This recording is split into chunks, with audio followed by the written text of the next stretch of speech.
আজকে তাদের পদত্যাগের দাবি আসছে।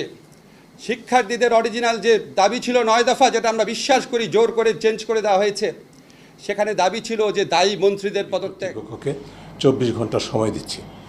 24 ঘন্টার মধ্যে যদি যাদেরকে জনদাবি মেনে নিয়ে সরকারের পদত্যাগ ও একটি নিরপেক্ষ নির্বাচন আয়োজনের মাধ্যমে জনগণের সরকার। আসসালামু আলাইকুম সুপ্রিয় দর্শক বন্ধুরা, অবশেষে বাংলাদেশের শিক্ষকরা জেগে উঠেছে।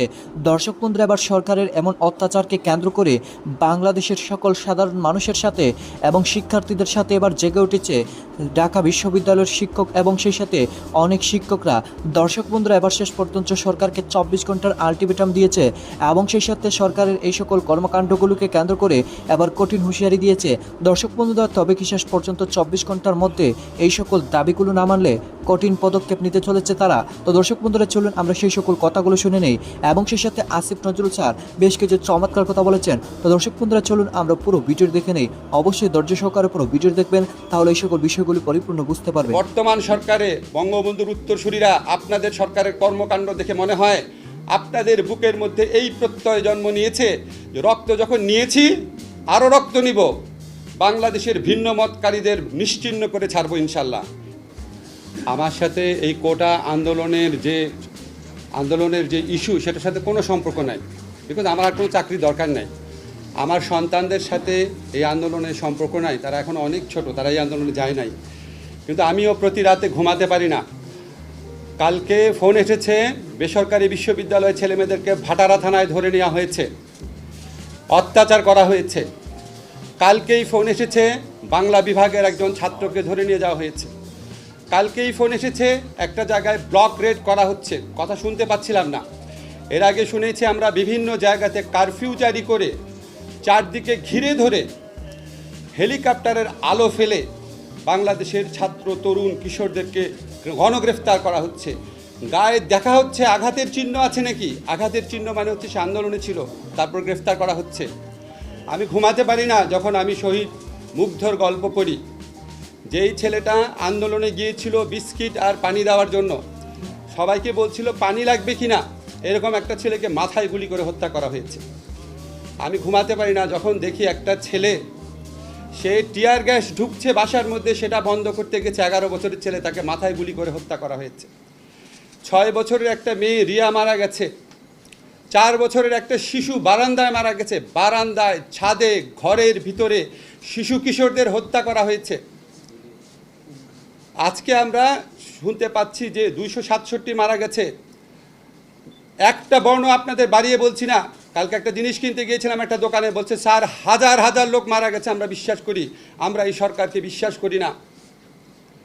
আজকে যখন এই রকম হত্যাকাণ্ডের ক্ষত যন্ত্রণা আমাদের বুকে, দেশের প্রত্যেকটা অঞ্চলে ব্লক রেড করে আমাদের তরুণদেরকে, কিশোরদেরকে, ছাত্রদেরকে গ্রেফতার করা হচ্ছে, নির্যাতন করা হচ্ছে, তখন আমাদের মনে প্রশ্ন আসে, এই সরকার কি বাংলাদেশের তরুণ, বাংলাদেশের ছাত্রদের বিরুদ্ধে যুদ্ধ ঘোষণা করেছে? এটা কি কোনো অধিকৃত ভূমি?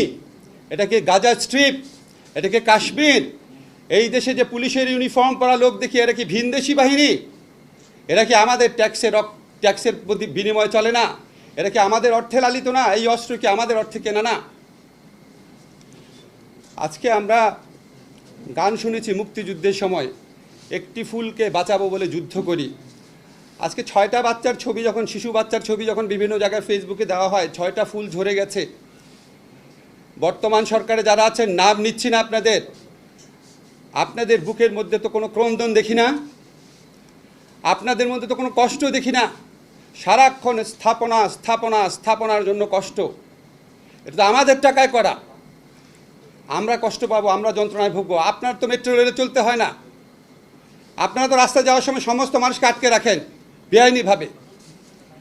আজকে এই 6টা ফুল যে ঝরে গেছে, আজকে যে 19টা অপ্রাপ্ত বয়স্ক মানুষ মারা গেছে, আজকে 21 জনকে বেওয়ারিশ লাশ হিসেবে দাফন করা হয়েছে। আজকে কালকে দেখলাম একটা মাকে ভিডিওতে রাস্তার মধ্যে কাঁদতে কাঁদতে আছড়ে পড়ছে যে আমার ছেলেটা কোনো আন্দোলনে ছিল না, বাজার করতে গেছে, তাকে গ্রেফতার করা হয়েছে। এই সরকার কি সমস্ত তরুণ কিশোরদেরকে গ্রেফতার করবে? আপনারা যে লক্ষ লক্ষ তরুণ কিশোর ছাত্রের বিরুদ্ধে দাঁড়িয়েছেন, তাদের অভিভাবক আছে, তাদের পরিবার আছে, তাদের সমব্যথী মানুষ আছে, 71 সনের যুদ্ধে আমরা প্রমাণ করেছি বাংলাদেশের হৃদয়ে গুলি করা হলে বাংলাদেশের প্রতিটা ঘর সেই যুদ্ধে যোগ দেয়। আজকে প্রতিটা ঘর থেকে ক্ষোভ, প্রতিটা ঘর থেকে সেই প্রতিরোধের আহ্বান। আপনারা এটাকে আর তুচ্ছ-তাচ্ছিল্য করেন না। কেন আন্দোলন হচ্ছে এগুলি বলে জাতির সাথে ঠাট্টা মশকরা করেন না। আন্দোলন হচ্ছে হত্যাকারীর বিচারের দাবিতে। আন্দোলন হচ্ছে গণরুম কেন্দ্রিক যে টর্চার সেল। পৃথিবীতে কোনো বিশ্ববিদ্যালয় আছে নাকি, চ্যালেঞ্জ করলাম, পৃথিবীতে কোনো বিশ্ববিদ্যালয় আছে নাকি যে বিশ্ববিদ্যালয়ে প্রতিটা ছাত্রাবাস টর্চার সেল রয়েছে? সেই টর্চার সেলে ছাত্রদের মৃত্যুর খবর আপনারা পেয়েছেন। জোর করে কৃতদাসের মতো গেস্টাপো বাহিনীর স্টাইলে সেখানে অত্যাচার করা হয়। এগুলি তো মিথ্যা কথা না, দিনের পর দিন পত্রিকাতে এসেছে। আজকে সেই গণরুম কেন্দ্রিক নির্যাতনের অবসান চেয়েছে ছাত্ররা। কেন আন্দোলন বুঝতে পারেন না? যেই উপাচার্য প্রক্টররা তাদের প্রতিরোধ করতে, তাদের প্রতিরক্ষা দিতে ব্যর্থ হয়েছে, জাহাঙ্গীরনগরে গেট লাগিয়ে দিয়েছে, এগুলো তো নতুন ঘটনা না। আজকে তাদের পদত্যাগের দাবি আসছে।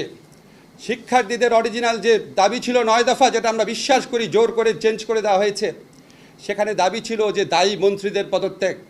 আজকে এই দেশের তরুণ কিশোরদের বিরুদ্ধে 70-80 বছরের বৃদ্ধ গতায়ু প্রজন্মের মন্ত্রীরা তাদের বিরুদ্ধে ছাত্রদেরকে লেলিয়ে দিচ্ছে। আমাদের দেশের তরুণ সমাজের একটা অংশকে কৃতদাস।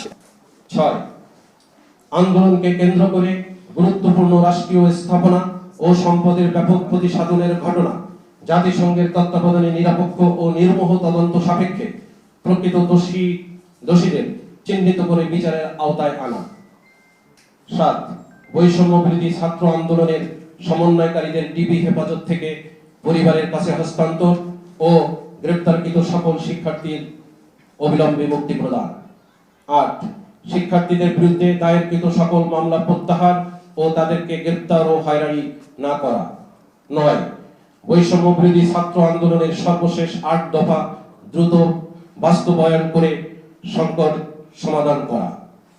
10 তদন্ত ছাড়াই ঘটনার সাথে জড়িত থাকার অভিযোগে পেশাজীবী সহ বিরোধী রাজনৈতিক দলের নেতা কর্মী সমর্থকদের গণগ্রেপ্তার ও রিমান্ডে নিয়ে বর্বরচিত নির্যাতন বন্ধ করা এবং গ্রেপ্তারকৃতদের অবিলম্বে মুক্তি প্রদান করা। 11 জনদাবি মেনে নিয়ে সরকারের পদত্যাগ ও একটি নিরপেক্ষ নির্বাচন আয়োজনের মাধ্যমে জনগণের সরকার প্রতিষ্ঠা করা। ডিবি কর্তৃপক্ষকে 24 ঘন্টা সময় দিচ্ছি। 24 ঘন্টার মধ্যে যদি যাদেরকে আটক করা হয়েছে ডিবি কার্যালয়ে তুলে নেওয়া হয়েছে সেটি বন্ধ করা, সেটা তাদেরকে যদি নিঃশর্ত মুক্তি না দেওয়া হয় তাহলে ডিবি কার্যালয় থেকে সামনে মানববন্ধন থেকে শুরু করে আরও কঠোরতর আন্দোলনে বাংলাদেশের নাগরিকের পক্ষ থেকে আমরা সবাই আন্দোলনে ঝাঁপিয়ে পড়ব। এটি সকলের জন্য আমি অবগতি জানাচ্ছি এবং সরাসরি এখানে ডিবি কার্যালয়ের প্রতিনিধিরাও আছেন সম্ভবত, তাদেরকেও বলছি এটা না থাকার কথা নয়, তাদেরকেও বলছি এটা আপনার কর্তৃপক্ষকে জানিয়ে দেবেন।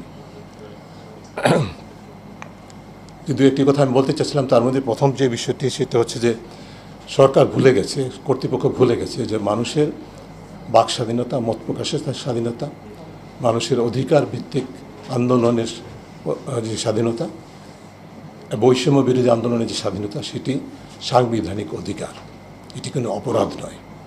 এটা ভুলে গিয়ে এটাকে অপরাধ হিসেবে বিবেচনা করে রাজনৈতিক সুবিধা অর্জনের জন্যই হোক, যেই কারণেই হোক, প্রতিপক্ষকে ঘায়েল করার জন্যই হোক, যেই কারণেই হোক, তারা কিন্তু দমন নিপীড়নের পথ অনুসরণ করেছে এবং এই পথে তারা সমস্ত রাষ্ট্রীয় প্রতিষ্ঠানগুলোকে যাদের উপর অর্পিত দায়িত্ব আইনের রক্ষকের, তাদেরকে আইনের ভক্ষকে রূপান্তরিত করার সুযোগ করে দিয়েছেন এবং সেটা তারা অবারিতভাবে করতে পেরেছেন, কারণ দীর্ঘ প্রক্রিয়ার মাধ্যমে এই প্রতিষ্ঠানগুলোকে দলীয়করণ করা হয়েছে এবং দলীয়করণের মাধ্যমে অতিরিক্ত সক্ষমতা দেওয়া হয়েছে আইন বহির্ভূতভাবে। সেই ক্ষমতাকে নির্বিচারে অপব্যবহার করে মানুষের অধিকার হরণ করছে, স্বল্প মেয়াদে ভাবছে যে তারা তাদের প্রভুদের সুবিধা করে দিচ্ছেন, কিন্তু দীর্ঘমেয়াদে এটা যে বুমেরাং হয় সেটা কিন্তু তারা ভুলে গেছে। পৃথিবীর ইতিহাস বলে, বাংলাদেশের ইতিহাসও তাই বলে, এটা বুমেরাং হতে বাধ্য, সেটা তারা ভুলে যাচ্ছেন। কাজে এই পথ থেকে সরে আসতে হবে। আমরা সেই দাবি আবারও জোরালো দর্শক বন্ধুরা, আপনারা হয়তো পুরো ভিডিও দেখে এবং সেই সাথে এই সকল বিষয়গুলো জেনে অবশ্যই বুঝতে পেরেছেন অবশেষে সরকারকে 24 ঘন্টার আলটিমেটাম দেওয়া হয়েছে এবং সেই সাথে ডিবি হারুনকে পদত্যাগ করতে হবে এবং সেই সাথে এই স্বৈরাচারকে পদত্যাগ করতে হবে, এই স্বৈরাচার সরকারকে পদত্যাগ করতে হবে। তো দর্শক বন্ধুরা, বাংলাদেশের শিক্ষক সমাজ যদি জেগে ওঠে তাহলে হয়তো বাংলাদেশ সরকার এমন পাওতাবাজি করে পারবে না। তো দর্শক বন্ধুরা, আপনারা পুরো ভিডিও দেখে এবং সেই সাথে এই সকল বিষয়গুলো জেনে আপনাদের কাছে কেমন লেগেছে, তবে কি শেষ পর্যন্ত বাংলাদেশের মানুষ মুক্ত হতে পারবে এবং সেই সাথে শিক্ষকদের সেই সকল স্বপ্নগুলো পূরণ হবে? তো দর্শক বন্ধুরা, এই বিষয়ে আপনাদের মতামত অবশ্যই কমেন্ট করে জানিয়ে দিবেন। তো দর্শক বন্ধুরা, ভালো থাকুন, সুস্থ থাকুন, আল্লাহ।